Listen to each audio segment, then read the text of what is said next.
ભરૂચમાં લોકશાહીના પર્વમાં આજે એક અનોખો નજારો જોવા મળ્યો હતો. નગરપાલિકાના વોર્ડ નંબર 2માં આવેલી ઇકરા સ્કૂલ ખાતે મતદાન પ્રક્રિયા ચાલુ હતી. ત્યાં જ અચાનક વીજળી ગુલ થઈ ગઈ હતી. જોકે અંધકાર પણ મતદારોના ઉત્સાહને રોકી શક્યો નહીં.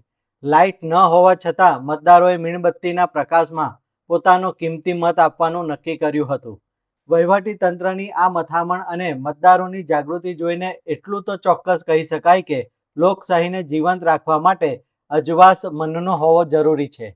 ભરૂચ નગરપાલિકાના વોર્ડ નંબર 2માં ઇકરા સ્કૂલ ખાતે મતદાન દરમિયાન વીજળી ગુલ થતા અફરાતફરી મચી હતી, પરંતુ જાગૃત નાગરિકોએ હાર ન માની મીણબત્તીના પ્રકાશમાં મતદાન કરીને પોતાની ફરજ નિભાવી હતી. આજે આપણી ચૂંટણીનો દિવસ છે 26/4/2026 અને સવાર 6 ઉઠીને પહેલા વોટિંગના લાઈનમાં આવીને ઉભેલા જેનાથી વહેલી તકે વોટ થઈ દઈએ. અને અહીંયા આવીને લાઇટના અંદર રૂમોમાં લાઇટ પણ નથી અને અમારા જે નંબરના અંદર વોર્ડના અંદર હમણાં જે વોટિંગ કરવાનું હતું એનું મશીન પણ ખરાબ થઈ ગયું. એટલે આપણે એના ઉપર થોડું વિચારવું જોઈએ.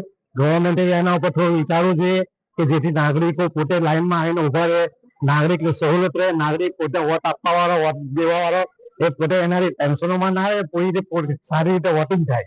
એના ઉપર થોડું ધ્યાન દેવાની જરૂરત છે.